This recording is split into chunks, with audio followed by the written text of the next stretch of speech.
Hey guys, it's Mike Wolf, Dream Achiever. We are alive at 5, doing it live for you guys here. I got my hands on some great tips. If you guys saw one of my recorded videos earlier today, I got a bunch of great marketing tips that I'll be sharing over the next 90 days. And I got some great material on, tips to share with you guys live over the next 30 days. We'll be trying to do one every day. I might miss a day, but I'm trying to fix something here. But best thing is, we got 5 mistakes that network marketers make that you should avoid in 2022. So if you're network marketing, pay attention. 5 mistakes people avoid. If you're on the live, you're joining us live here, type live in the comments. If you're on the replay, type replay in the comments. And one thing we always like to see is where people are listening in from. If you're live or replay, doesn't matter. But, country or state or city if you want. Let us know where you're calling in from. I think on the last one I did, I had people from Belgium and Texas and Alabama and North Carolina, people from all over the world, Hong Kong dialed in and Florida. It was pretty amazing to see the reach that people send out, right? That people come in from all over the world. With the digital age, you can just really connect in a really meaningful way. Hi, Dad. Hi, honey. And so we got the baby. Baby's in here. He wants to know what mistakes not to do in 2022 because 2022 can be better for you.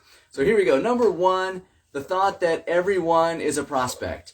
Realistically, not everyone needs what you have. Not everybody wants what you have. So you got to figure out who's your target market. It's oftentimes called an avatar. You figure out who's your ideal client, who's your ideal prospective client, and focus on that type of person. What kind of issues do they have that your product and service can solve? What kind of solutions can you bring to the table? Which leads us right into kind of number 2, right? Sorry, I just messed that up. Again, this is my second live. Done some recorded videos that are pretty good, but bear with me. If I can do this, you can do this too. It's still a little nerve-wracking. So, number 1, not everyone's your prospect. Number 2, stop selling. You're not hounding people. If you got the wrong people and you're trying to hound them, you're just going to make people upset and push people away. And no one wants to see you at Thanksgiving dinner. They'll give you a hug and, then push you away. So, stop selling. Start solving. Find a solution that your product offers and talk about the solutions. Talk about the benefit. If you heard my recorded video earlier today, I talked about a mattress. Would you rather sell a mattress or would you rather help people sleep better at night? One is a sell and one is a solution. One makes more sense than the other. Number 3, your products and posting pictures of a box or a bottle on Facebook are not going to sell your product. They're not going to attract people. You are what attracts people. Becoming the person you need to be that's attractive.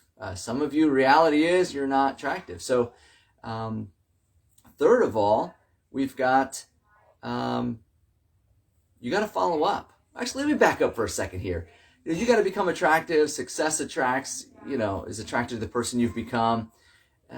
Be an attractive person. Dress a little nicer. Fix your hair. I don't know. I didn't do my beard too much today, but look nice if you're out talking to people. If you look like you crawled out of a dumpster, it's going to be tough for people to pay attention to your message. Okay, that's just a side tip for you. Number 4, you don't follow up enough. The reality of sales is most sales are made after the 7th follow-up. And I don't mean harass people.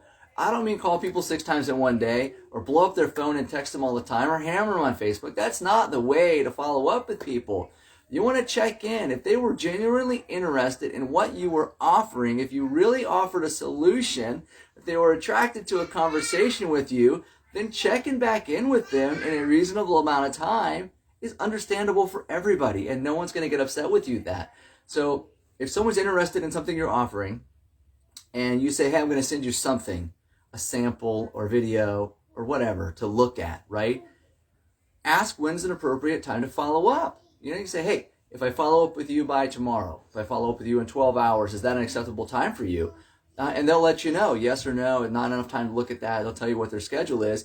But set a time to follow up with somebody. Be respectful. You don't want door-to-door salesmen knocking on your door all day either, and people don't want that on their phone. They don't want it on their Facebook. They don't want it on their Messenger. They don't want it on their Instagram. They don't want it, right? Be respectful. Be kind. Be friendly. Follow up with people. Everybody's busy. We all get it. If someone really wanted to look at what you had or they were interested, they'll tell you like, oh my God, I forgot. yeah, I got busy with the kids. Like you saw, my baby just walked in here, right? That's a distraction that can happen, and we'll keep moving, right? People will stay in touch with someone that's attractive and kind, that got a good conversation, and has a good value. So I'll stop harping on that. The last one is Rome wasn't built in a day. This journey is a marathon. It's not a sprint. And you just got to trust the process. Whatever your leadership in your company is telling you is probably accurate if they've had success and they've been able to create success for other people.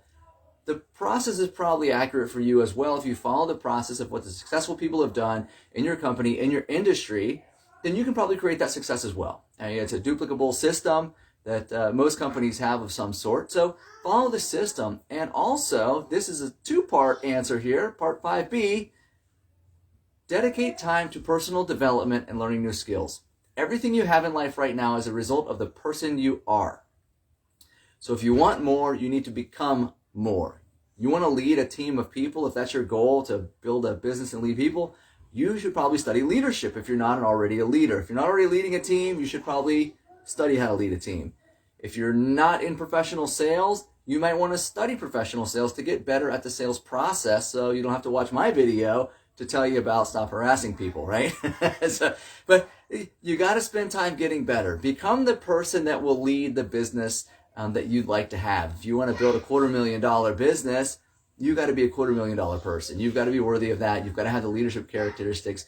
You've got to have the consistency. You've got to have the business know-how, the sales skills and things that you can duplicate that and tell other people and share with that. So anyway, that's our recap of the 5 things that network marketers are doing that you probably shouldn't do in 2022. Or if you're doing them, just stop, think about it for a second. If you've been spamming people, maybe revisit that for a second, right? Connect with people, be attractive, stop harassing, become a better person.